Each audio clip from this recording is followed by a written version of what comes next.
This is Shuttle Launch Control, T-minus 3 hours and holding. Here's our commander, Chris Ferguson. He's in the suit-up room. He's having a fit check of his helmet. He's our commander on this flight, and going over to pilot Doug Hurley.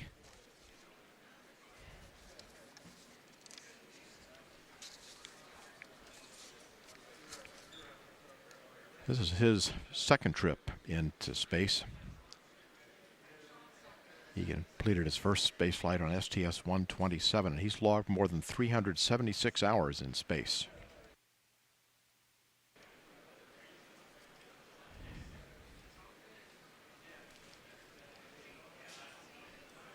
And here is mission specialist number 1, Sandy Magnus. This is her third space flight. She spent more than 4 months in space aboard the International Space Station.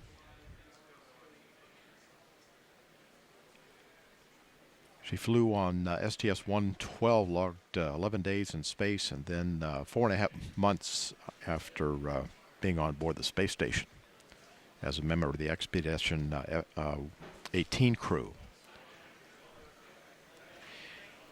This is Rex Walheim. He's our mission specialist number 2. He's making his third space flight. He's spent more than 24 days in space on STS-110 and STS-122, and he's had 5 spacewalks totaling more than 36 hours. And he's served very effectively as the chief of the EVA branch. So the crew now is finishing their suit-up activities, and they are scheduled to leave for the launch pad in just about 25 minutes. And here they come.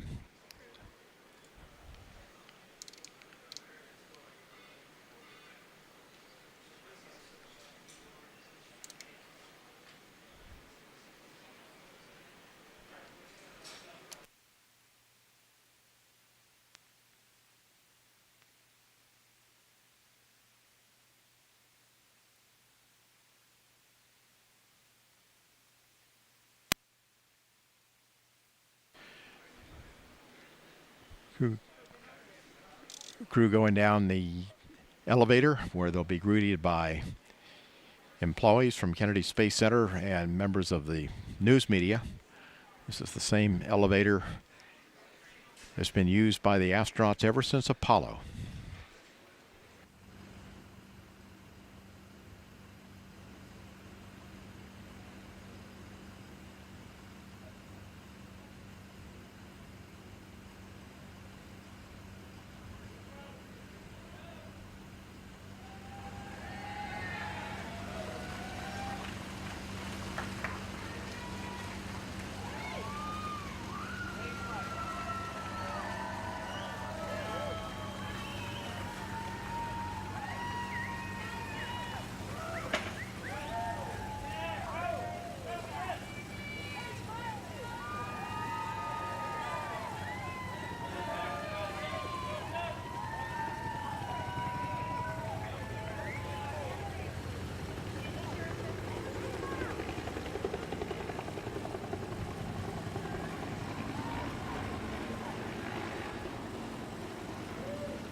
And there they go, escorted by NASA security.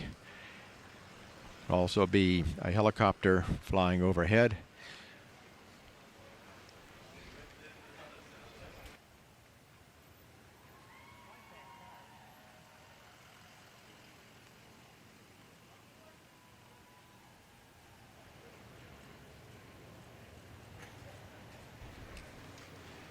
About a 20-minute ride out to launch pad 39A.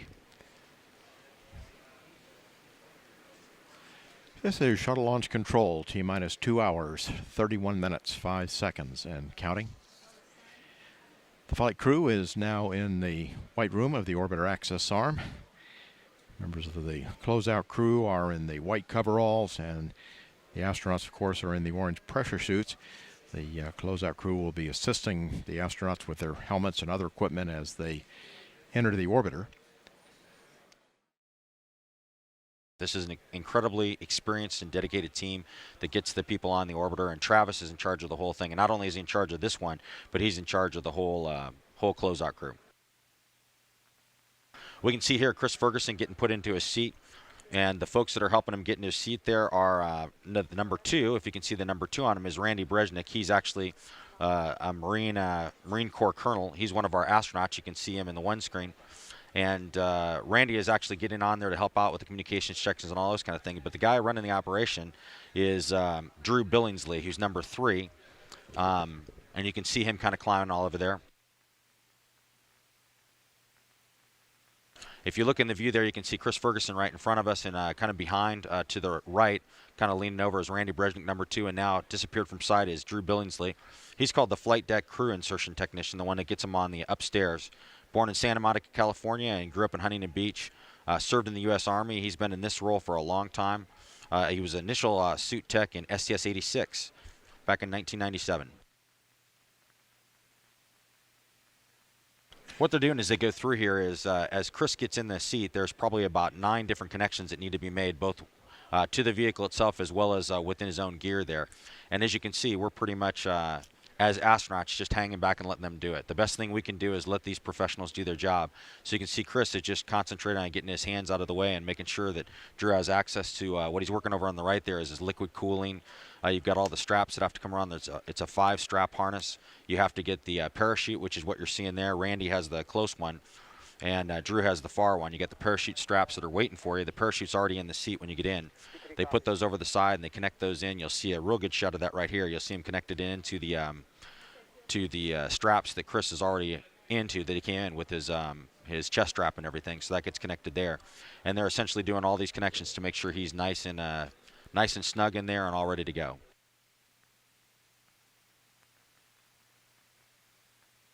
So you talk about the 2 guys in there. Drew is this will be his 11th mission. I'm trying to remember Randy. And this is Randy's first one as the number 2. So this is the first time he's actually inside the vehicle doing this setup here. So I'm sure he's having a lot of fun. And this looks like Doug Hurley. Yes, it'll be Doug Hurley going in, Marine Colonel. He is flying as a pilot on this flight. This is his 2nd flight. Flew a few years ago on 127. And he's being helped there. You can see the guys out in the white room to get everybody ready to go. Number 4 there is Renee Arians. He's another longtime member. And by the way, all the guys that we've talked about so far are USA employees, other than Randy Brezhnik, of course, who's the astronaut. But Renee has been with the United Space Alliance for a long time. 27 years in the space program. He's been for 40 launches. And he's just doing a great job for us. He's been the OVCC. He's actually had Travis Thompson's job. Travis is number 1. There's only about 3 or 4 people that are qualified to do that job at any one time, and Renee is another one. But in this flight, he's actually filling the number 4 role. And so he does a great job with it. He's going to be the hatch technician when they close the hatch and take care of all that stuff. Now you mentioned Randy Brezhnik. He's the ASP, right? Astronaut Support Person. Yep, it's called Astronaut Support Person, yeah. When does he get on board? He gets on fairly early, doesn't he? He does. He comes out and gets everything prepared inside the crew cockpit before the crew gets out there and make sure that all their gear is in place. There's a lot of things they don't bring with them. They don't carry out with them that we take out for them. And I did this job quite a while ago, and there's a lot of things you take out there, get ready. You essentially triple check the cockpit to make sure everything's in place. You can see Drew there working with Chris Fergie's communication gear. That's the white line that's coming down. It's actually from the back of the helmet that connects into the system, but that's the line that communication comes through. So you see that wraps around a couple times. And the black piece of gear we call the hot dog there, that's the quick disconnect. Everything that he's being strapped into the shuttle with has a quick disconnect, so they can just pull things instead of having to tightly undo things. Everything just has a quick pull that they can take apart in case they would have to get out. If there's some kind of emergency at the pad and instead of launching they're going to have to get out, there's a bunch of quick disconnects you pull, so they can just, for Chris, he would roll to his right, drop down on the MS2 seat, which Drew or not Drew, but Randy Brezhnik is kind of over there on the left. He would drop down on the seat down there and then get out of the vehicle. So that's part of the reason why it takes so long, is because everything's an intricate thing. You don't want anything to be tangled up. You don't want anything that can slow the crew member down if they need to get out of the vehicle. So. And this is Sandy Magnus. She's our mission specialist number 1. So when she gets in, I think she's going to be on the flight deck in the aft right seat. Step 628. That's correct. We got a good view of it now. They are complete. Doug has gotten in from the middeck, and you kind of have to go in through the middeck, through the hatch, and in the middeck you kind of take a right, about a 90-degree right.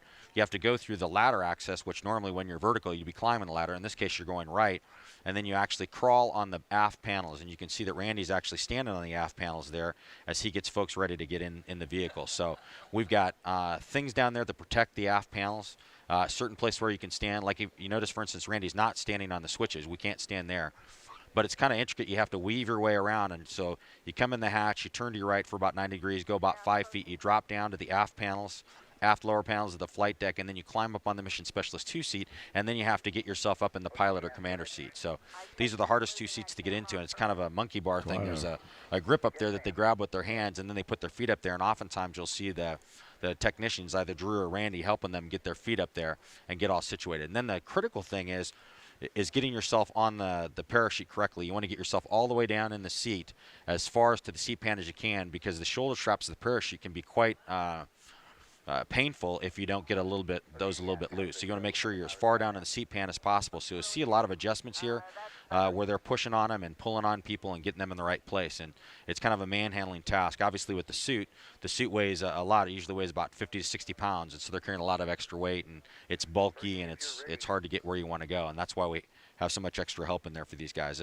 This job is almost impossible to do yourself on the ground. On orbit, it's pretty easy.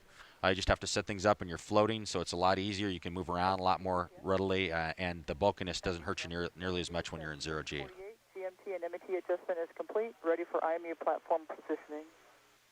Copy that. Next milestone is a check of the orbiter's flight controls. TLS is go for purge sequence 4.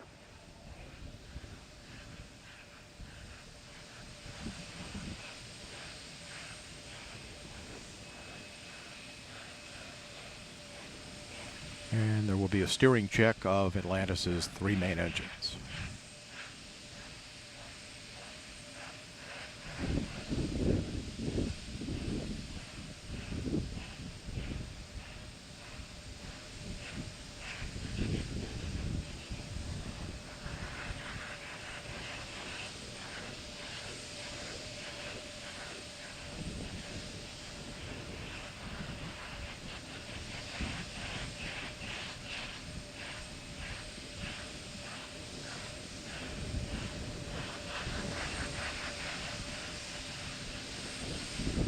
Verifying now that the main engines are in their start position.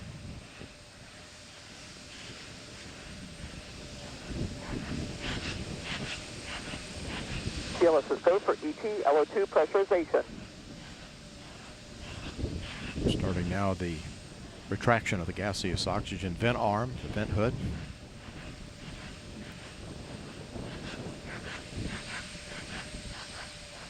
TLT OTC, clear caution warning memory. Verify no unexpected errors. Fuel cells going to internal. External tank camera being activated at this time. OTC, PLT, no unexpected errors. Copy that.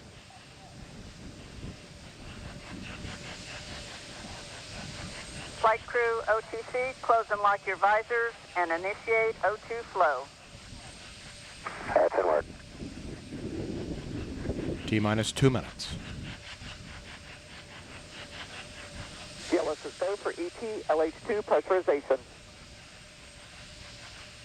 Solid rocket booster camera is being activated.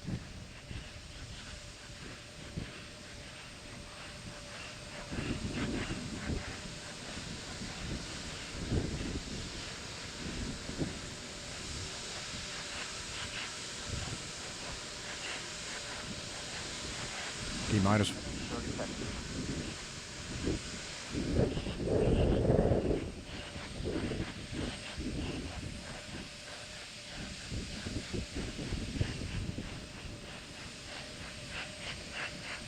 sound suppression water system is being armed.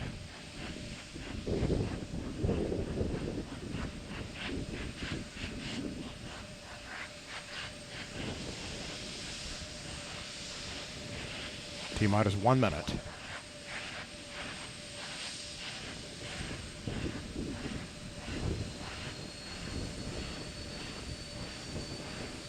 But oxygen and liquid hydrogen fill and drain valves are closed.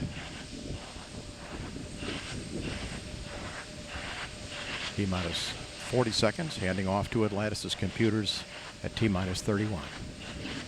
T-minus 35, 33, Clock will hold at T-minus 31 seconds due to a failure. and we have had a failure. Grand launch sequencer We had a problem on the GOX retract switches. NNTDSP. Go ahead. Yes, sir. We need guys to go do the verification per the LCC, please. All right, CMAC? Yes, CMAC. The LCC says we need to verify using a camera, and we're positioning camera 62 right now. Okay. Let us know as soon as 62 is swung over and you can verify LCC for GVA retract, please.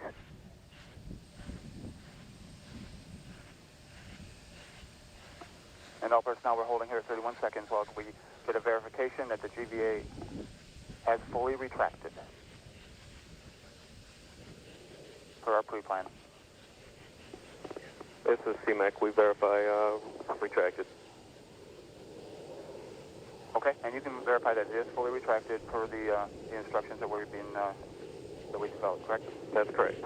All right, and SPE? And NTD, SPE concurs. They satisfy the requirements of GSE 13 pre-plan contingency. I am go. Okay, I copy. And launch director? Yes, sir. I heard all that and concur. Press on. All right, very good. NTD, SP. Yes, sir. Yes, sir. I need concurrence to GLS and mass to clear the hold, please.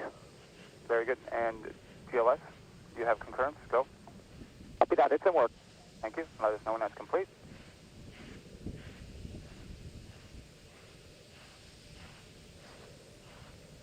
NTD, we have it in work.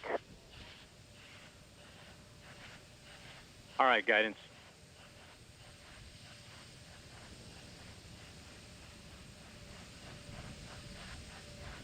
And just a reminder for folks, our lock turn back hold time is 3 minutes and 16 seconds.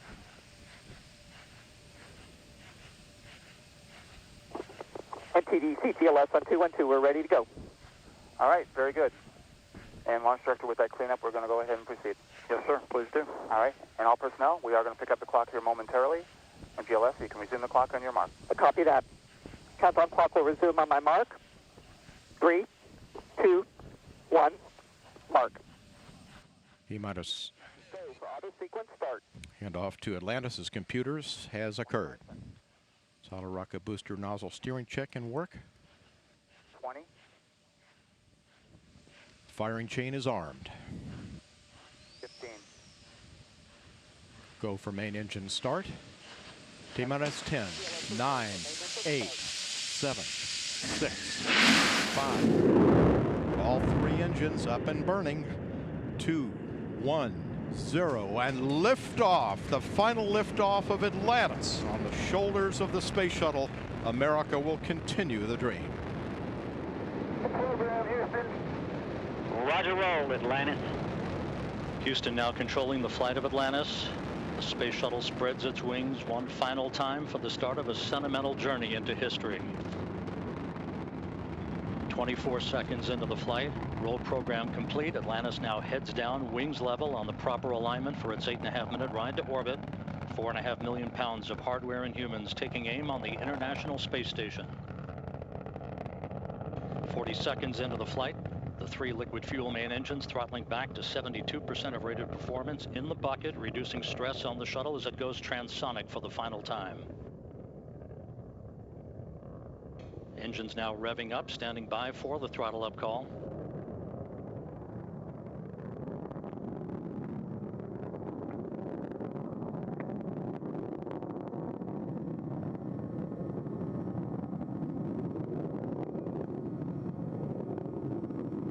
Atlantis, go at throttle up, no action, DPDT.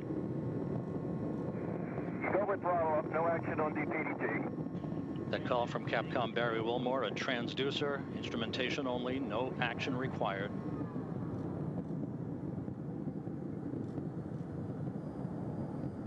Atlantis now 15 miles in altitude, already 16 miles downrange from the Kennedy Space Center, 1 minute 40 seconds into the flight. Atlantis flexing its muscles one final time. Atlantis traveling almost 2,600 miles an hour, 21 miles in altitude, 24 miles downrange, standing by for solid rocket booster separation.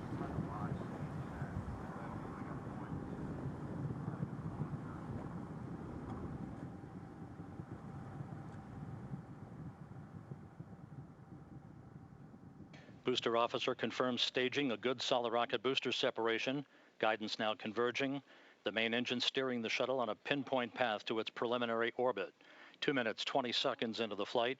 Atlantis already traveling 3,200 miles an hour, 35 miles in altitude, 50 miles downrange. The propulsion officer reports the orbital maneuvering system engines have ignited. Atlantis kicking on its afterburners for 1 minute, 23 seconds for the final phase of powered flight. Atlantis, 2-engine TOW.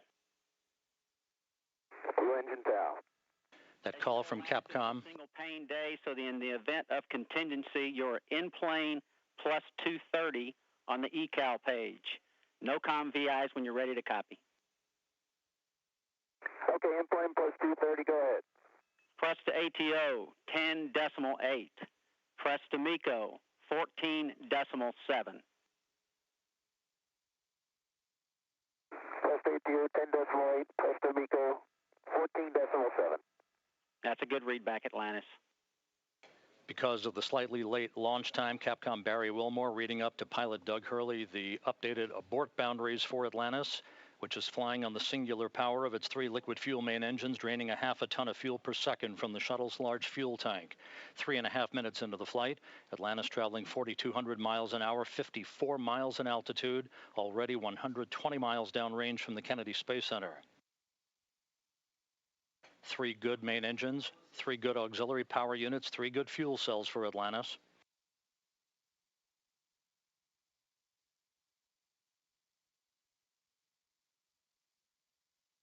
Atlantis, negative return. Negative return. That call from Capcom Barry Wilmore indicating that we're too high in altitude, too far downrange to return to the launch site in the event of an engine failure. However, Atlantis' 3 engines performing perfectly. 4 minutes, 20 seconds into the flight.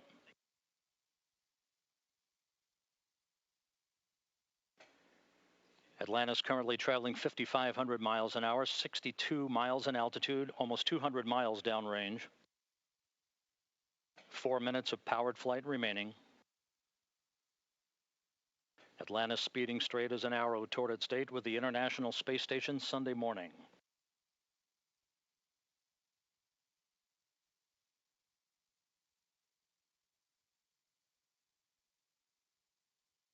Coming up on the 5-minute mark. Atlantis now traveling 6,500 miles an hour, 66 miles in altitude, 250 miles downrange. Atlantis, press to ATO. Press to ATO. That call indicating we can make minimal orbital targets in the event of an engine failure. All 3 engines continue to function normally. Atlantis will begin its slow roll to a heads-up position shortly.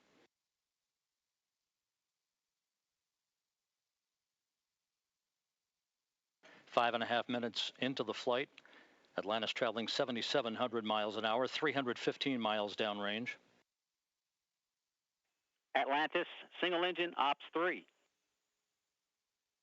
Single engine ops 3.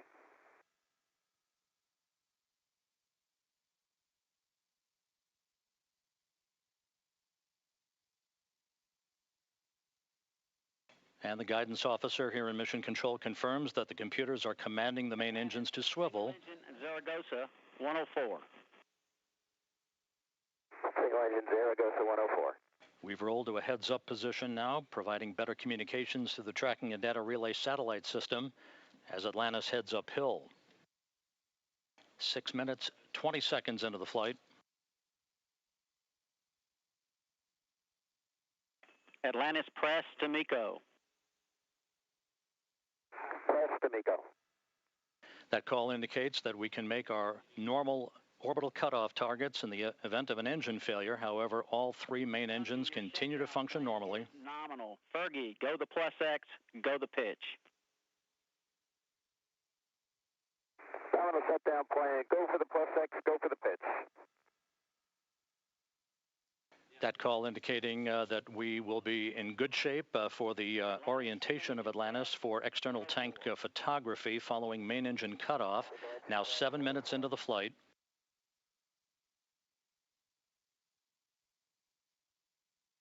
One minute, 20 seconds till main engine cutoff. Atlantis traveling 12,000 miles an hour.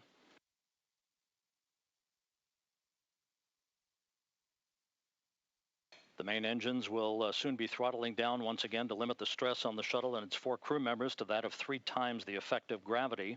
Atlantis currently traveling at a speed of more than 4 miles a second. 1 minute of powered flight remaining for Atlantis.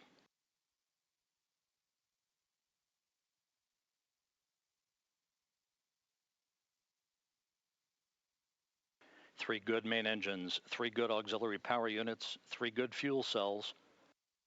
Approaching the 8-minute mark into the flight. Atlantis now traveling more than 15,000 miles an hour.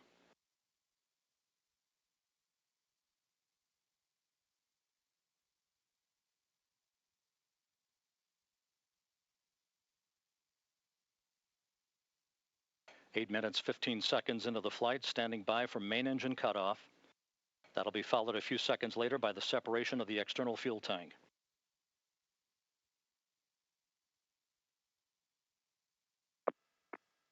Booster officer confirms main engine cutoff.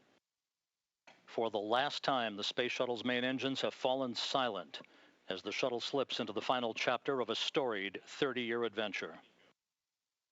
Now standing by for external tank separation.